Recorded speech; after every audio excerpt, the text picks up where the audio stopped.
this great progress, why have there been setbacks?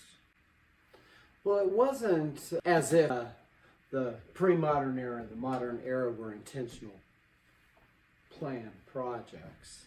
Both were projects that were incomplete, projects that did not reach their full summation.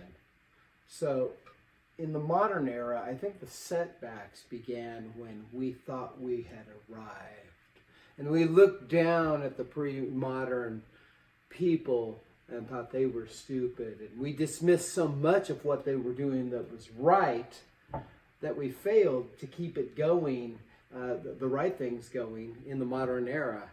And our knowledge caused us to look down on them in such a way that we forgot all of the good. We still call it the Dark Ages. We laugh at the myth that the people believed that the earth was flat, when you have informed me that they really didn't think it was flat. They believed in a spherical world, Yeah, right? the educated people, nary a one of the educated people since the 3rd century believed in a flat earth. And so there's this arrogance about our knowing, because I think, therefore I am. Thinking becomes the only thing that is even considered. And so in universities, you have faculty that they may be able to think, and some professors I've seen think very poorly, but that's all they focus on. And so you have people that have bodies that are in atrocious shape, they're sick, they're obese, they don't work out, they don't eat properly, their emotions are in all kinds of bad places throughout the universities and theological seminaries. There are fights that go on. Spiritual grounding, that becomes another problem. There's a territorialism that has taken over. Seminary where I teach, we talk a lot about the problem of the silo effect. Silos for farmers are ways of keeping different grains apart so that they can be sold separately. But when you do siloing in an organization or a university, it prevents cross-fertilization, it prevents any real integration. What do you think about all of this siloing effect? Yeah, I think it's a territorialism that has caused me to say, you can't work in my field. Here's a perfect example.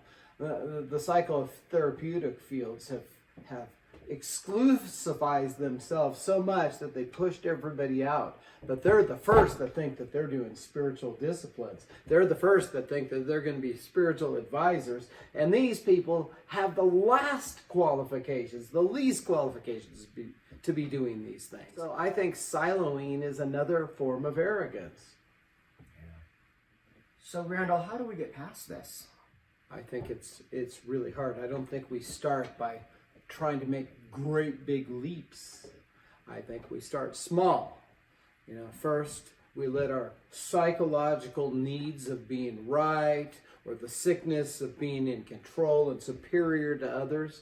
I think we need to work on that. I think every university and seminary and faculty, I think they need to work together on how they're going to treat each other. I worked at a mental health clinic where actually a therapist came in once a month and worked with us on how we work together to be healthy people. It was incredible. I think we start with those kinds of things, team building. We teach across the field. But we keep disciplines, right? Yeah. We don't dissolve the disciplines. We keep the disciplines going. We begin to publish a little bit cross-disciplinary, but maybe 25% of the time. We don't become experts in other fields, but we complement them. Here's a good example. Your alma mater, Yale, the president came to Colorado to talk about how we could do these kinds of things. And one of the things that they're doing is they've moved all of the humanities into this old Hall of Graduate Studies. It's a gigantic building, and they all have to talk together. They have offices next to each other now. They're team teaching across disciplines. They even have worked on having Republicans who are a little right of center and Democrats a little left of center to work together, and they team teach. And so what is happening is they're beginning to work on that. One of the big traumas of today is that students think that they have all the truth in their hand, and they just press a Google and they go to it. And so they've become very opinionated, and they have a need to be right. And they're the first to argue with you, and the millennials will look on their phone and say, I correct that, or whatever. I think there needs to be a lot of humility that goes in to the work that we do to begin working in the microcosm so that it helps us to define the macrocosm. Well put. Very well put.